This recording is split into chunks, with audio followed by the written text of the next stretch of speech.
Hello everybody, my name is Ratnos, and today I wanted to make a tier list of the bosses in Sepulcher, the first ones, based on how good I thought they were and how much fun I had on the Mythic versions of these fights, on Mythic progression for my guild, for me personally.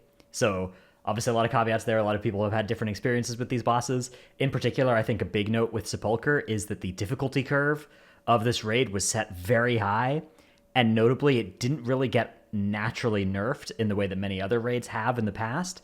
We gained a huge power spike on the third week of Mythic with double legendaries, and we gained 4-piece bonuses between the first and third, fourth weeks of Mythic, depending on how many splits you were running, or fifth, sixth, seventh if you were an unlucky gamer or not killing all the bosses that could drop tier, if you weren't going into LFR like my guild was to finish out our tier sets, which was unbelievably cringe, but is not going to be something that takes points off any of these bosses, is what I'm trying to say. So those are valid criticisms of the raid, I think, but yeah, not going to be factored in so much into this specific tier list where I just want to talk about my personal experience with these fights.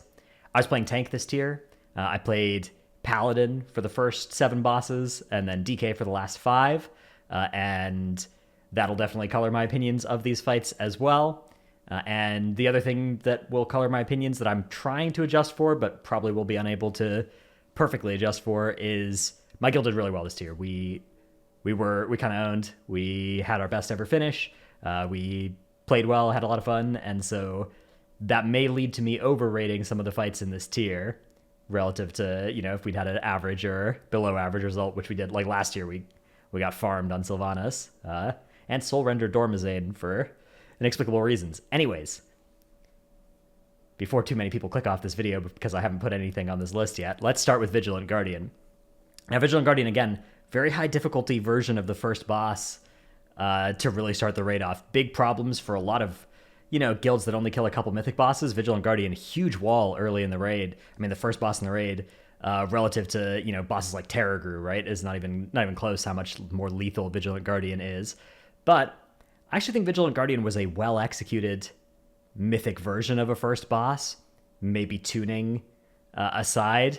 I liked the way... I didn't really like this fight on Heroic or Normal, where you're just literally there waiting to kill all the ads, and then you get to fight the big boss. But on Mythic, where it just rolls down and you're fighting it the whole time, I think that actually works really well. I love when they do things like that. I loved it when they did it on Gul'dan, where the boss just, smashed out and started fighting you on Mythic, whereas on Heroic you did ads first. So I actually think this did fairly well as a first boss for me. Like my opinion of it pretty high. Obviously, I'm comparing it against other first bosses here. I'm not the tier list is prorated for which spot in the raid these bosses are. All right, Skolex up next. Skolex easier than Vigilant Guardian, which is fine. I actually think it's kind of nice for pugs and for everybody if there's a little bit of a freebie after the first boss so that you don't get saved and then have to, there are some raids where the first boss is way easier and then you get saved and then you can't kill the second boss. Sanctum was kind of like that, right? You kill Terragru, and then there were a lot of pugs that could kill Terragru and not kill Eye the Jailer, or the Nine, or any of those bosses, right? It's nice that at least if you can get Vigilant down, there's a good shot you can get Skolex down.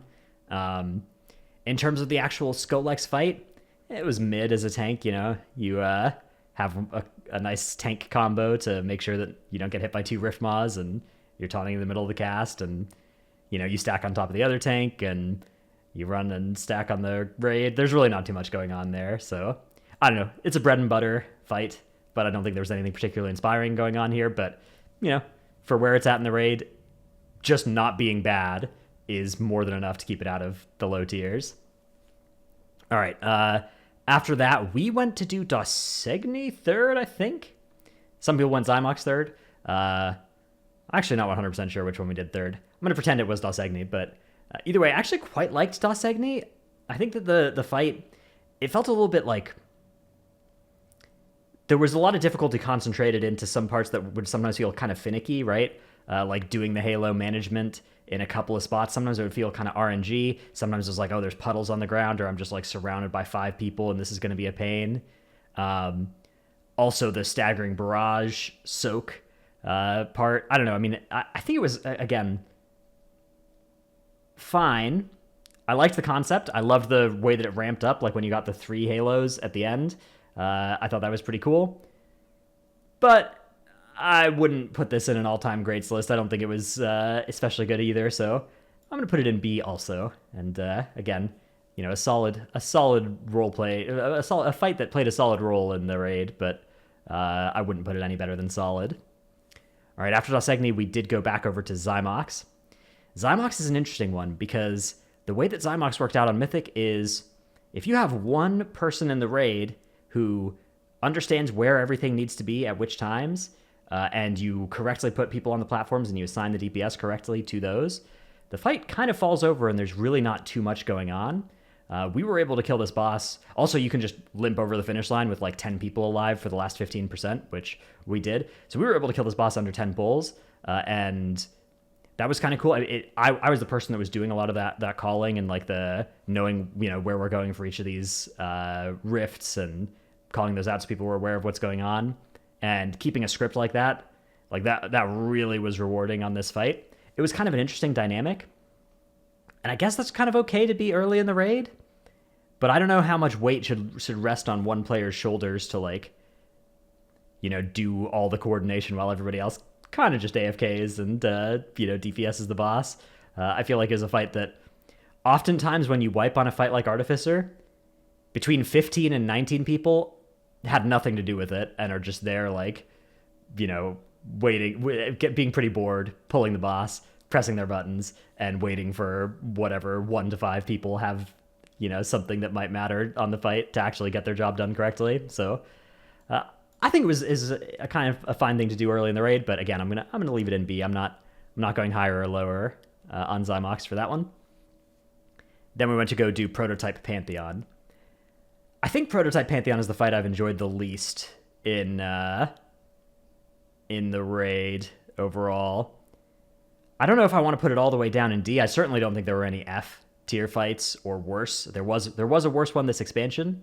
There was one F tier fight this expansion, that was Kel'Thuzad, and there was one fight far below F tier, that was Stone Legion Generals, but certainly Prototype Pantheon doesn't reach that level, but it was one where progression felt pretty frustrating. There were some overlaps that felt mean, but not in a particularly I need to learn what to do here, and more just in a kind of this is cringe, right? This is a painful overlap of mechanics, and okay, we killed the boss the first time we got out of this thing alive through kind of no fault of our own. Just things seemed to work out better, or maybe people were playing incrementally a little bit better, but it didn't really feel like, at least for me, for what I was doing there, it really didn't feel like I was having moments of really improving what was going on. It sort of just felt like, okay, let's just pull again, see what happens. So I'm torn between C and D for this one. I think I'm going to put this down in D. I really didn't, at least in terms of personal enjoyment, this is the one where I'm least excited to see it. Now, that being said, it's been nerfed a lot since the initial version. We can pretty reliably either one-shot this boss or one-shot this boss as soon as we stop doing something stupid, like trying to push something way faster than you're supposed to be able to. And we also now are able to actually just push it phase 1 and phase 3 without doing any ritualists. So this is a fight that got better on farm. There are some fights that get worse on farm, that were good on prog and bad on farm. Prototype kind of moved in the other direction, but at least on progression, I really did not enjoy that one. Lahuvum up next. All right, so Lahuvum, we had a little bit of a problem with this boss. So on Lahuvum, the way the Mythic mechanic works is everybody in the raid is assigned either melodic or harmonic resonance, and then they alternate every time the boss casts this thing, and one of those will mean you'll get pushed out by the cosmic shift, and one of them will mean that you get pulled in. And then immediately after the cosmic shift, you have 2 seconds to stack such that every stack contains people with both alignment, or else anybody that's not on top of somebody with the other alignment gets killed. So that mechanic, there are a lot of different ways to deal with it. The way that we started with was we assigned 5 groups of 4 players, and we just said, all right, let's just try this.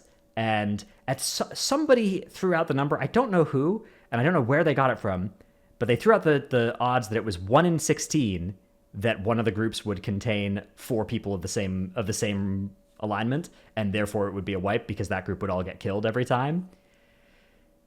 So we kept pulling this boss, and we kept wiping to that. And we eventually were like, okay, we got to do something different here. We've got to actually like look, and there's also a weak aura for this that is good if you're doing this. If you want to look it up for Lahuvum, that'll just, you can put a note and it'll tell you if you need to change your groups. But we were kind of manually doing this, like clicking on people's raid frames and making sure that each group had a note. And once we did that, we were able to get through that mechanic pretty cleanly. Assigning DPS in the intermission, making sure that we were actually beating the pushes was also something that took us a little bit. But then once we did that, the boss fell over fairly quickly. Anyways, we later ran the numbers on what the actual odds of splitting the groups up. Because the way it works, obviously, if the group is good at first, it's good the whole way through because you both flip all at the same time. So if it's got 2 harmonics and 2 melodics, then the next time it flips, it'll be 2 melodics, 2 harmonics, and it'll keep flipping back and forth. So you'll always be fine if the group is fine on the first cast. But yeah, it's 1 in 3. If you do 5 groups of 4, it's basically 1 in 3 that you're going to just be wiping because you have the groups wrong. So do not do 5 groups of 4 and then not check. You have to check if you want to do that. You could do like 4 groups of 5 and your odds get better. Even still, that also increases the damage on the raid. The more people that are stacked, the more damage that gets taken. But still, yeah, do not do that. Just get the weak aura, check your Lahuvum assignments. Anyways, interesting fight. Not a bad one. Also not one that I super loved either, but I think B is just pretty good play. Like, I think fights landing in B is, this expansion, that is a pretty high bar. The B tier fights have been ones that I have, been part of the rating that I enjoy. Everything below C is the stuff that it's like, but B and up is real. I mean, the overall standard of raid combat of Mythic raiding in Shadowlands has been so high, and this is kind of in that universe, not relative to like the last 10 years of raid fights where all of these would be shifted up by 1, I think. All right, so after Lahuvum, we got to Halandris. Now, we were progressing on Halandris. Most of our pulls were before the very first post-World First kill of it nerf.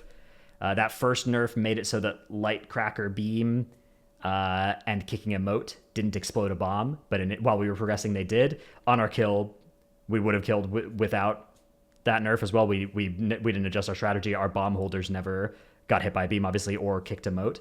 Those were activities that we still just didn't have them doing. We had our other people taking care of that. So we were fighting this boss in very, very hard mode, and I really liked it. So I was playing Prop Paladin on this. I played Necrolord Prop Paladin, and I played a build where I was basically setting myself up to be far away from the boss, punting the orbs. I punted them, so many orbs on our kill, healing people. Because healers were having range issues at times, and Necrolord Paladin, you can provide some pretty sick spot-off healing to people as they need them. So I was looking for that, and then, I was punting orbs, I was hitting things with the beam. The last phase, I was literally just getting on my horse and running around and hitting every single incoming moat as much as I could, while also trying to survive on Prop Paladin. Now, that was the part that I actually had the most trouble with on that fight, was just, like, not getting killed by the boss's lance cast on me. So that part wasn't great. But overall, Halandris, that level of difficulty, the version that we fought, I had so much fun fighting, and it was so rewarding to kill it. This was also the first boss where we got server first. We'd been behind on all the others because we spent more time in Heroic. We ran a split, and so we came into the raid late. The other bosses were all dead, but we got to Halandris, and then we took it out, and we hit the gas pedal, and left the rest of the server in the dust after that one. So again, some positive sentiment from us doing pretty well in the fight, but also it was just such a delightful fight. Now, the version that exists right now is a lot nicer. It's a lot less brutal. It is definitely much better for farm as well. It is, that ultra hard mode, it's good that it doesn't still exist, but I'm really glad that we got to fight it. Okay, Anduin is up next. Now, Anduin, there's a lot of interesting stuff here. My favorite mechanic on Anduin was actually the very first blasphemy of the fight. Anduin only cast 1 blasphemy in the whole fight, except for the last ones at the end, which are slightly different. But the one I'm talking about is the one just right at the start of the fight where your 20 raiders, 10 get the light circles, 10 get the dark circles, and they have to run into each other without running into anybody else, even the people that have already cleared. That was really fun. We developed a good system for it, but it wasn't like assignments. It was like rules, traffic lights, traffic rules, and priority and kind of intuition based system that was really fun to execute and that we got down really quick. And so I actually really enjoyed that part of the fight. I didn't enjoy wiping over and over again to we didn't have enough DPS for the Lost Souls. We did too much DPS to the Lost Souls. We didn't have enough DPS on the Monstrous Soul. We didn't have enough kicks or CCs on the second Grim Reflection of the second set. Those problems plagued us and many guilds on that fight. And so it created a little bit of an unsatisfying plateau in progression that I think keeps this one from being super insane as a fight, at least in terms of how much I enjoyed doing it. I'm still going to put it... this is like a B plus, A minus type situation. This fight was... I'm gonna put it up in A. This fight, it was really good. But yeah, the concentration difficulty, the way that it was, most guilds you'll see on this, it's like, okay, we're wiping and not getting to the first intermission. Okay, we're wiping on the fourth Grim Reflection of the first set in P2. Okay, we're wiping on the second Grim Reflection of the second set in Phase 2. All right, we've seen Phase 3 and the boss has been eliminated within the hour. All right, Lords of Dread is up next. Now, Lords of Dread, by the time my guild reached this, it had the change such that it didn't just look at AoE damage. It looked... Actually, did it? Maybe we killed it once with the AoE damage. Either way, this was a boss fight that we reached it with double Legos. I think we did kill it with the AoE damage only working on it, and then we came back in future weeks with the all damage, and it was, obviously cut through it like a hot knife through butter. But definitely this fight was this was also when we started extending. We killed Anduin once, we hit reset, we came back, we re-cleared, and then we extended for the next 3 weeks and only killed each of these next few bosses once. And yeah, Lords of Dread, I actually had quite a bit of fun on this fight, but it was over very quickly. Again, this was also a sub 10 pull boss for us. Definitely it was one where okay, if the enrage timer was a real problem here and we were really having to min-max DPS like the world first guilds were on it because they were doing it without double Lego, I could see it being more satisfying. But as it stands, I'm still going to put it up in B. There's some interesting mechanics here. I don't think there were any fatal flaws on this fight, but it definitely didn't... I think that probably for Echo or whatever, they'd probably have this higher, but for me, that's got to be there because, sub 10 pull boss. I don't think any boss that dies under 10 pulls can go above B tier for me, probably. Okay, Rygalon. I'm not sure if Rygalon is my favorite fight that I've ever done, but it's in the conversation, and it's also in the conversation in my mind for best fight that they've made, trying to separate it a little bit from my, how much I personally enjoyed it. I really did personally enjoy this one. As a tank fight, this boss had a tremendous amount of difficulty and room for skill expression, for playing better, leading to getting better results. So minimizing tank deaths, which was something I was really focused on in this fight, was something that was really, really hard and also really rewarding to accomplish. Again, maybe I'm overrating this because I did do really well on not dying on this fight, and actually to the point where I started taking on more damage. I took an extra core in this fight too, so that the healers could have less on them as well. Now also Blood Decay is very overpowered, so that's a big reason why that's possible. But that part as a tank, the enjoyment I had was really high because it felt like, unlike some of the fights where you express tank skill through moving the boss precisely, picking up ads, doing a lot of damage, those kinds of things, Ragalon felt like a fight where, okay, obviously doing a lot of damage was still good and was important, but surviving, planning your cooldowns, thinking ahead, reacting well to RNG parry events and figuring out what that's going to impact for the next minute of your cooldowns was a really, really tested skill on that fight. And yeah, that's just the tanking side of things. I think the rest of it as well, the hectic nature of this fight. I mean, this fight was 7 minutes, and it was 7 minutes of nonstop high octane gaming. It was there's no stop damage, there's no weird stuff going on. A little bit of ad DPS management, so maybe it's we need to do less damage to these ads, but mostly it was just let's pump this boss, let's optimize our damage, let's do these difficult mechanics while doing that as well. And yeah, then oh my god, the end of this fight as well is fantastic. The 30-second massive bang cast. My biggest sad about this fight is that you don't see that during farm because you're just killing the boss before it gets that cast. But during progression, when you first see the massive bang 30 seconds and you know you can kill it, which is it's on the kill, but you just have these somewhere between 10 and 25 seconds of just blasting the boss knowing that it's dead. Unbelievable feeling. So really inspired design there. So yeah, I'm gonna put this thing up in S, and maybe the best fight of all time. It's up there in my top 5 most enjoyed fights with Gul'dan, Sire Denathrius, Painsmith, Sludge Fist. Maybe there's some BFA bosses that should be candidates for being in there too. Unot for sure. Yeah, I don't know. It's some combination of those make up my top 5.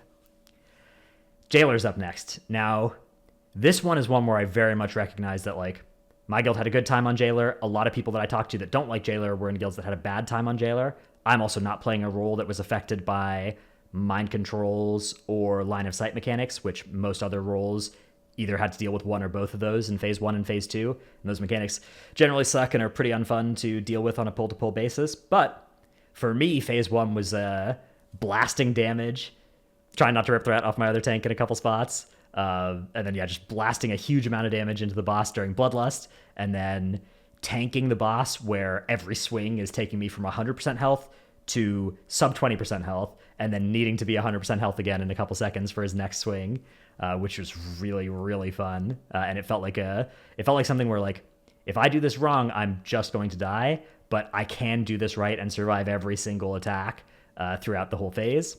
Then phase 2, we get these tank busters, these massive blasts that hit you for a lot and then leave a huge dot on you as well. During progression, I needed 3 defensives for each of these generally, depending on the size of the defensive, or AMS. AMS was really broken for this and would stop the dot from applying to you as well if it was up when the thing hit. So I don't know if that's intended, because I think you still have the debuff, but it just doesn't tick for anything. So that was really strong. Obviously did that to mitigate 1 or 2 of them, but the others you have to just send so many defensives on. And the thing is, like, if you use all of your stuff on just that initial hit as well, like, the dot is still going to tick you and it's going to outlast your defensives. And also you're going to have to tank the boss too, and the boss is still swinging for 90% of your health. And you have some precise boss movement that you're needing to do. And if you're a Death Knight, you're also looking at things like gripping in mind-controlled targets that are in the wrong space. Those kinds of things. So phase 2, phenomenally fun. Phase 3, also great. Again, it's boss movement, an intricate dance where the boss needs to be in good places at good times.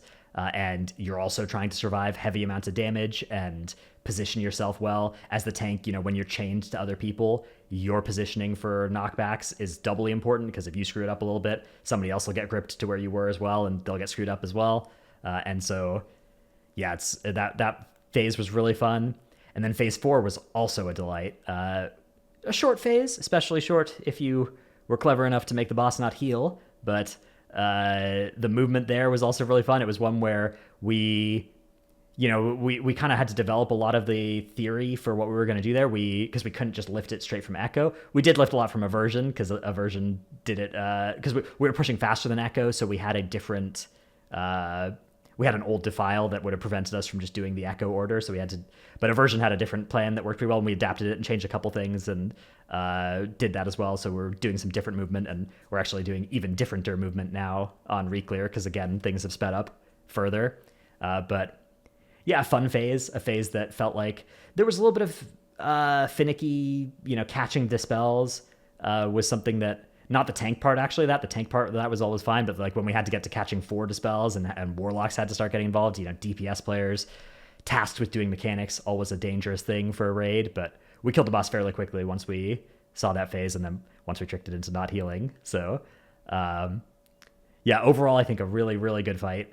I know there's a lot of people that kind of viscerally don't enjoy this fight, but I'm not one of them. I actually think this fight was another banger. It's probably the hardest fight I've ever fought. I did fight Kil'jaeden, but we were a much weaker guild when we were fighting Kil'jaeden, and it was post substantial nerfs, I think, whereas Jailer really we killed it 1 nerf after World First, and with the same item level as World First, so we killed it with 5% less health.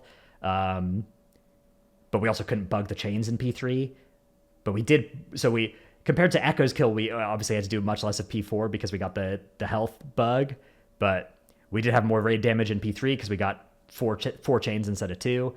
And yeah, I mean, overall, like, obviously it was still easier for us, and we were lifting strategies from a video, so we weren't developing them ourselves, but it was still really, really fun and the most difficult progression that I've personally done, which for me, difficulty is a lot. Like, you'll notice, oh, these fights are really hard and they happen to be up in S tier. Like, there's not a coincidence there, right? That is what I enjoy. So yeah, this is I think my list for the raid.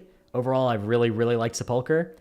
Again, as I caveated at the beginning, I think there were a lot of kind of non-boss design issues with how this raid has had its difficulty not get reduced sufficiently quickly over time for everybody else. But for how my guild interacted with these fights, I really have no complaints about the tier. I mean, even Prototype Man, if you've only got one stinker and it's not like a 400 pull boss like SLG or whatever in your raid, that is great as well. So yeah, this is my opinion about the raid. Let me know what you think. I'll put a link so that you can go and create your own in the description as well. So feel free to go do that. Tell me how dumb I am. Tell me how you cannot believe that I put whichever boss in whichever tier. And yeah, thanks for watching. See you in the next one. Bye.